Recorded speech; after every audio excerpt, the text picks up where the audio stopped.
What a player, what a player, what a player. Welcome back, everybody, to Waadaplaya Concussion Sub-Series. This is Suman and we have Mithun. Today we are talking to a special guest, a writer and presenter, Nishad. Welcome to our show. Thank you, Suman. Thank you, Mithun. Great to be here. And I love the name, Waadaplaya.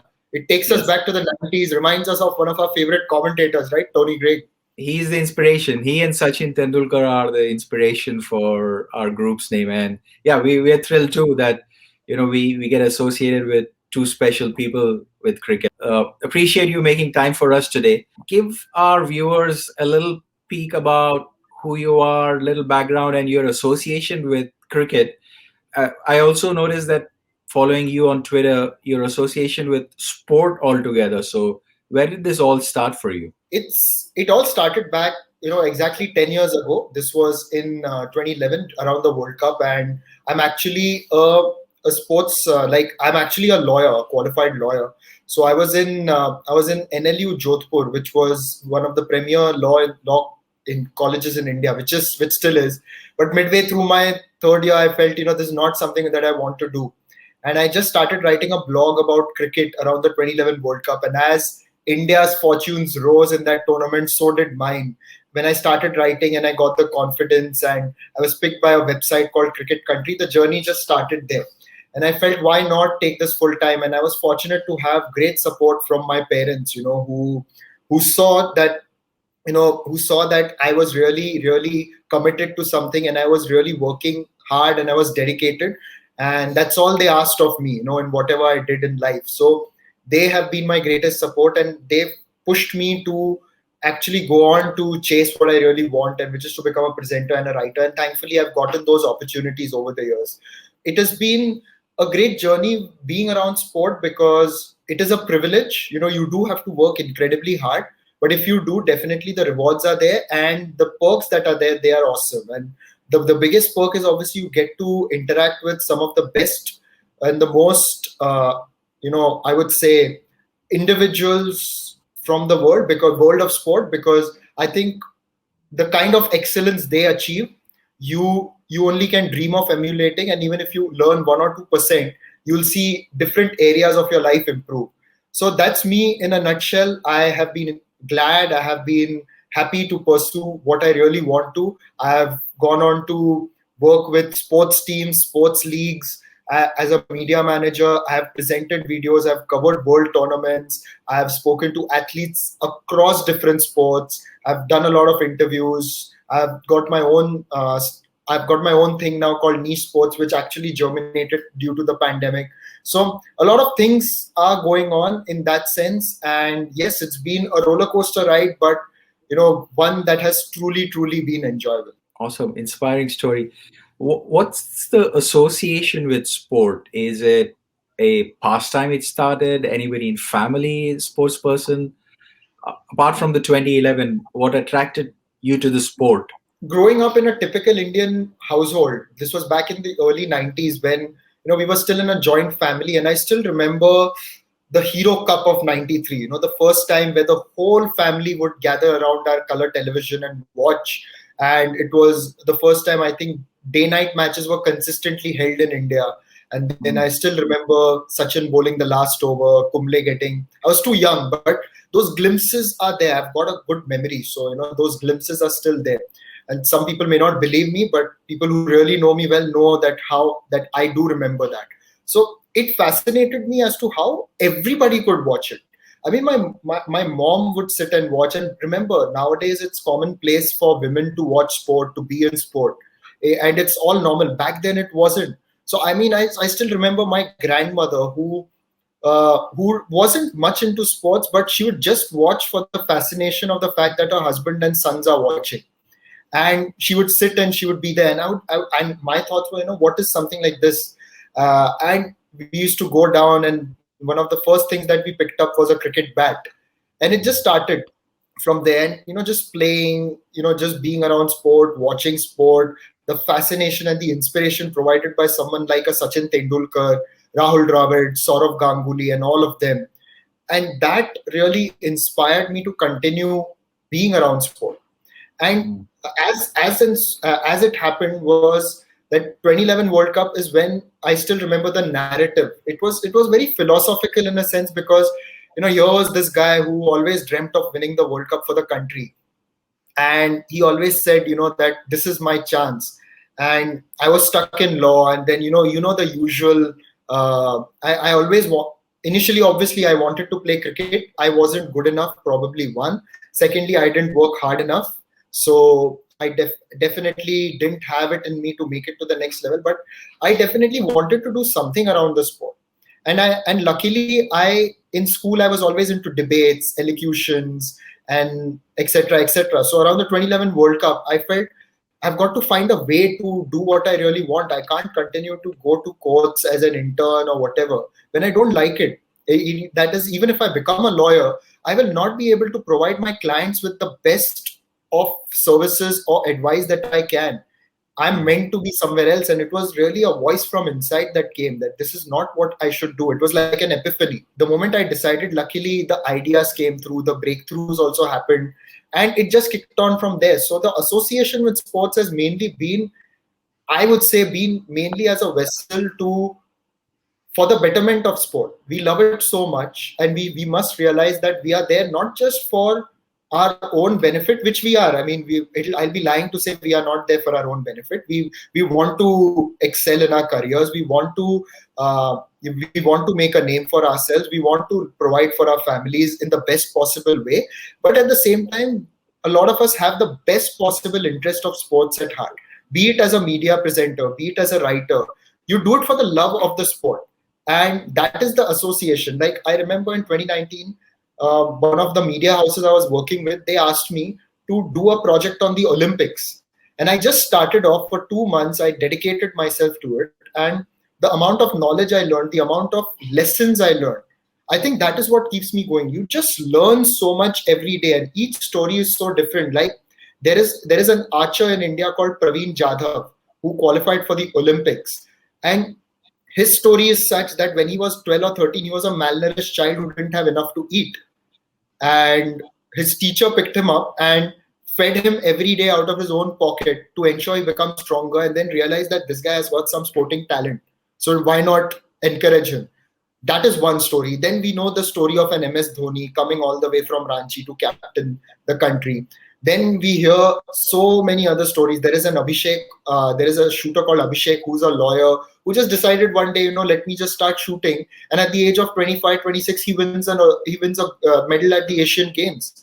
So all these stories, they give you such a different perspective of life, and it inspires you. So I consider myself as a vessel to not just inspire myself, it inspires me to chase my dreams. But if you see, most of my work, it is just to get that message out to people, saying that, look, if these guys have faced a lot more stress, a lot more challenges than us, we too can overcome something and go on to live our lives that we really want to, because we all get carried away by what society wants us to do, the set pattern that by a certain age you should do this, you should do that. But then these guys are breaking stereotypes and achieving greatness. Why not us? Why can't we do something like that? Recently, we saw that you posted a promo that you're writing a book. So give us a sneak peek about what the book is all about and inspiration behind it. So in fact, the book is ready. The manuscript is done. It is just going to go to print now. And as at the time of recording, the proofreading is done. Everything as such has fallen into place. A couple of pieces of the puzzle still remain, but they'll get sorted out. The book is titled at the moment, which, by the way, I'm revealing on your show. The title of the book is Twice Upon a Time. So I'll tell you why. It focuses on the 1971 India tours, cricket tours to West Indies and England. And up until then, India weren't considered a major force in world cricket. And here you have Ajit Wadekar taking over from captaincy from Mansoor Ali Khan Pataudi. You look at it in a sense that a prince has made way for a commoner, and he goes on to inspire a team, bring together a unit to beat West Indies in the West Indies and England in England. So this idea was inspired by Mr. Sachin Bajaj, who's also my co-author. He's going to get the book published as well. And we were guided by the sports editor of Midday, Mr. Clayton Murzello, who is an authority in the sport. So they gave me this idea and told me, why don't you write something? Why don't we work on something which is different? So we came up with 71 anecdotes that signify the greatness of India's achievements in 1971. Just short stories. The short stories are meant to make you laugh and smile. They are meant to inspire you.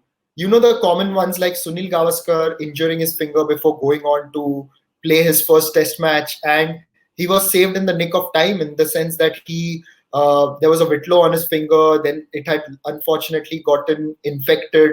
So when they landed in New York, the manager immediately took him to the hospital, and the doctor said, "Mr. Gavaskar, if you were even a few hours late, we may have had to chop off the finger." And imagine if something like that had happened, we would not have been blessed to watch one of the greatest batsmen that the world has seen. That is just one story. There are many other stories, like a Dilip Sardesai coming back into the team, and up until then he had been an average batsman in Test cricket. But then he goes into the West Indies and not just scores the runs, but inspires the rest of the team, including Gavaskar, to rise to the occasion. West Indies is done, but then you go to England, and England is where this is the team that beat Australia in Australia, considered the best team in the world, and then these guys go there and beat England as well. Sure, there were a few things that went their way, with rain falling at the right times in the first two Test matches, but fortune ultimately favors the brave, and when the time was right, the team capitalized on those chances.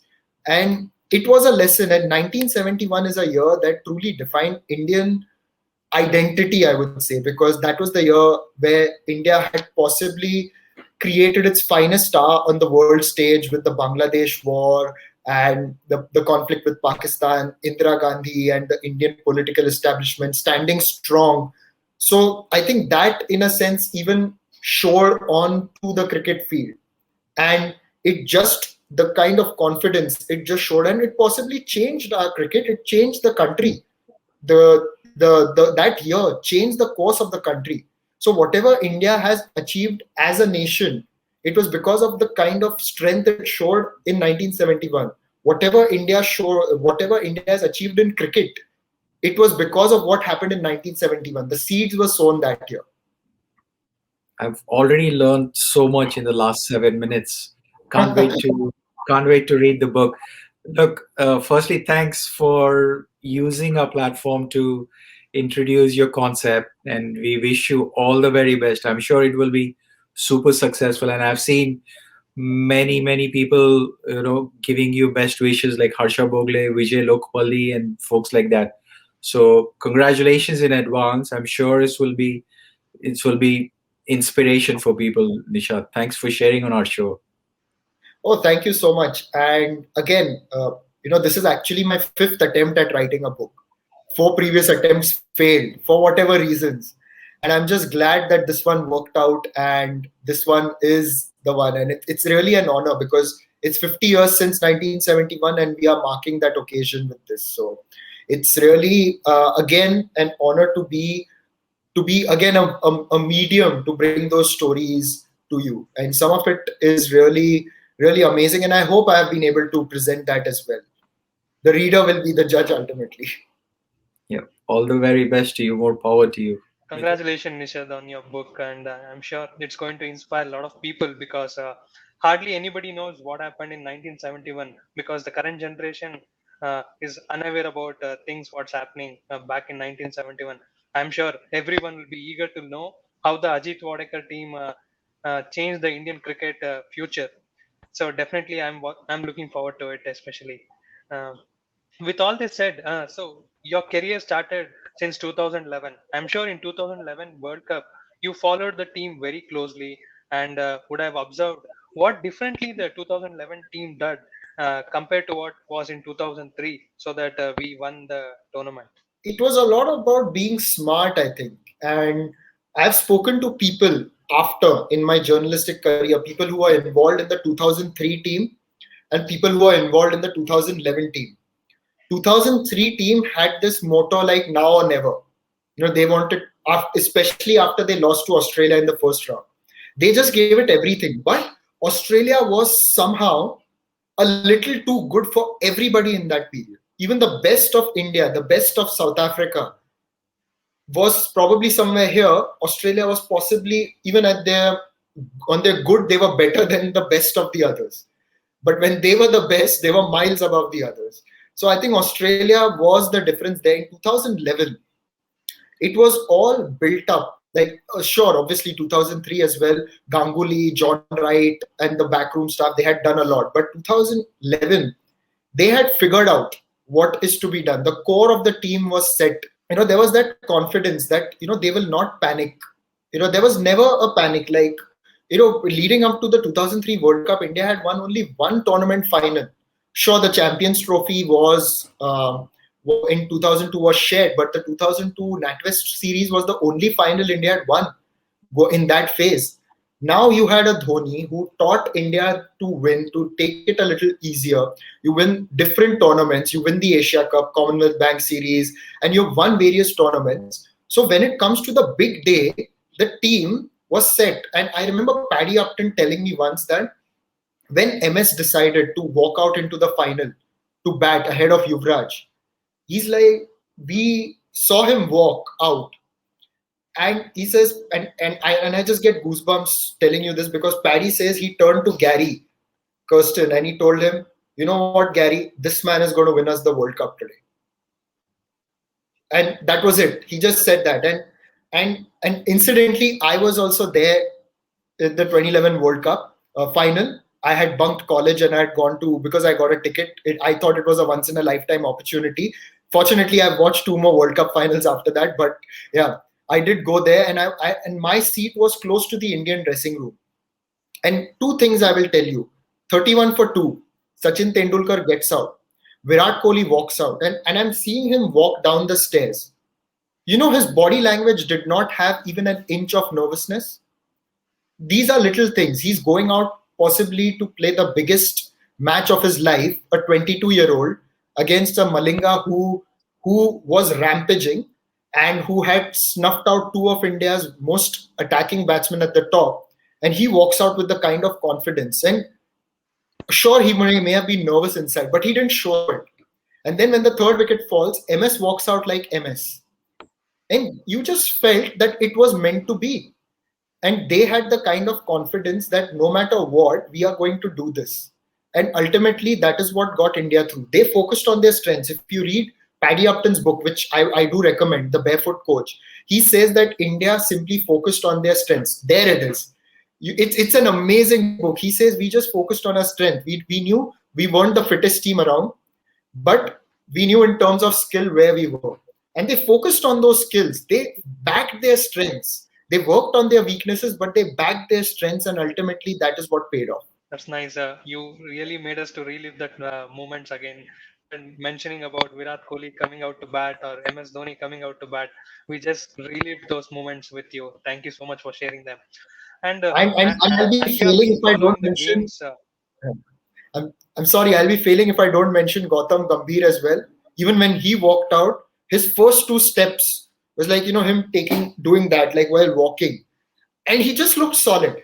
He looked solid for some reason. And we know what he did thereafter. Please go on. Sorry, I had to mention him because I think, at times we are a little unfair in forgetting his role. Definitely. And also coming down that you have been following all the sports, not only just cricket. So with all this, why are the other sports been one step behind cricket always? Why they have been not getting that similar platform as cricket in India, especially? I would say it is the way cricket caught up. Like, we have to give credit to the authorities. Like, you see the hockey. Like, if you ask me, one of the sports that I really love is hockey, and it's great to see that Indian team has had a resurgence in recent times. But we are still away from our glory days of the 70s, etc. I mean, imagine we had around 1975, we had won a World Cup. We already had 7 gold medals. We won our 8th in 80. And we were not able to capitalize on that and make the sport really big. We had very few. Later, whenever AstroTurfs came on, infrastructure wasn't there. What cricket did is that in 1983, when India won the World Cup, the authorities were like, this is the opportunity we've been waiting for. Let us make sport big in India. Let us make cricket big in India. And at every stage, wherever cricket had the opportunity, there were people who knew how to capitalize on that moment. When, for example, when the 96 World Cup came to India, that is when the boom started. Why? There were people who had the vision. Later, they could institute the IPL. It was because the vision was there. And if you have the vision, I think somewhere the other sports have not had that kind of vision at the time, which has gradually come in as well at the moment. It is great to see leagues like the ISL. It is fantastic to see Kabaddi get the kind of platform that it deserves. It is great to see other tournaments also come up, So now there is a sporting ecosystem in this country, and it will gradually build up. You can't expect all sports to come to a cricketing level in a day. They will take time, but it is so heartening to see that as an Indian, that other sports too are coming to the fore. And as they say in Hindi, der aaya durust hai. At least now other sports have started seeing a vision and they are doing things to capitalize on it. Yeah, that's nice. So you mentioned about ISL and Pro Kabaddi. So those two are the biggest platform for the Indian sportsman, especially because they hardly get a chance to play with international players. So keeping that into mind, how big the ISL has played impact on the Indian football? There is one thing. I think the biggest thing that the ISL has been able to achieve, I would say, is the recent season. Is that in spite of the pandemic, they pulled off 5 months of proper football in Goa without a hiccup. I think that is the biggest achievement, and we've got to applaud them for that. ISL is still in its nascent stage, but at least what they have been able to do is create a sort of a system where players are being encouraged. I think the fans are yet to come into it, except in certain pockets. Like if you had gone in the pre-pandemic times, like if you went to a stadium like Kochi, you would find huge fans. In Goa, you would find fans. In other cities, it was thereabouts, but not so much. So Bangalore FC has got a lot of fans as well. They've got a brigade. So those fan groups are building, but what it has been able to do is also create a pathway for the players and also help increase the standard of the sport. I think definitely Indian footballers, now we know, like earlier, definitely I'm happy to say that like at least Baichung Bhutia was known, but now today Sunil Chhetri is known a lot more than Baichung Bhutia. And that's a start. That's definitely a start. We in the sporting system, we know of the other players like Sandesh Jingan and Sandhu, who's the goalkeeper. So we know all of them. But those on the fans on the outsides, they're starting to know them. So it's going to take time, but definitely it's an encouraging sign. As far as Kabaddi is concerned, India is the best in Kabaddi, no doubt. It has also allowed others to come in and play the sport. But I will give you one of the best things that Kabaddi has done is that it's gotten foreigners to talk about it. I remember one of my friends who's a cricket player from Australia. He didn't play for Australia but played domestic, and he had come to India for one of the tournaments, and I think it was a Champions League when Kabaddi was in its first or second season. And he just switched on the TV and he was fascinated by the sport. And he told his teammates, and the entire team started watching it. And then one of them tells me that, why is it like this? That you guys have got such strong players, you guys have got such strong individuals. You could do something in a sport like rugby as well, because we look at these guys and these guys are big. They can definitely play rugby, some of them. So that is the kind of interest that Kabaddi has also been able to achieve, and Kabaddi has also caught the eye of kids, of housewives, just the way other tournaments have. So that is also definitely a big achievement. Yeah, great. Thanks for sharing, Nishad. Appreciate it. So we got a lot of stories. I think we can go on forever. It looks like we can. You've got to tell me to keep quiet sometimes. Yes, excellent. We love it. So let's have a little bit of fun. We thought we will test you a little bit. We brought in a couple of quiz questions for you. Okay, cool. So the first one. It's 1 hour. Which team did Sunil Gavaskar make his debut as a captain? International cricket, right? Yep. Yeah, I think it was New Zealand in 1976. Wow, spot on. That was the game in Auckland when he captained India. I think That's great. Prasanna got 8 for 76 in that game, and it's, I think, the best spell by an Indian bowler overseas. Brilliant. Okay, so let's switch gears. 53 50s scored by this player in ODIs, which is most by any woman cricketer. Who is she? Mithali Raj? Brilliant. Yeah. She recently crossed 10,000 runs. That's Yes. excellent answer. Charlotte Edwards is the next best with 46 50s. What is the highest test score of Mike Gadding and versus which team? Okay, I had him on my show. So he got a double hundred against India at Chennai in 1984-85. That is, I don't know the exact score, but he got, I think, 213 or 214. But it was against India at Chennai. you're spot on. 207 versus India in 1985 test. England won by 9 wickets. That is awesome. That's fantastic, Nishad. Well done on the quiz. And listen, this has been an absolute pleasure having you. Thanks for taking time from your busy schedule. And we are actually thrilled that you unveiled your book name on our show. We are looking forward for that. I'm sure Mithun and rest of our viewers enjoyed watching and listening to all the stories. Folks who are watching, when the book does come out, do check out. And Nishad, thanks again for making time. We really appreciate it. My pleasure. Thank you, Mithun. Thank you, Suman. It's been great always to talk to people who love the sport as much as we do. And I know, there's a lot, there are so many of you who are in different walks of life, but the kind of love that we share for the sport is the same. Now I've been fortunate to have those opportunities to pursue my line. But if in some way I could also, pass on my knowledge, or pass on my passion for the sport to others like you, I consider that a privilege. Very good. On that note, thanks very much for watching, everybody. Drop us a comment and tell us what you thought about the show and your feedback. Follow us on YouTube channel. Until next time, thanks very much. This is Suman Mithun signing off.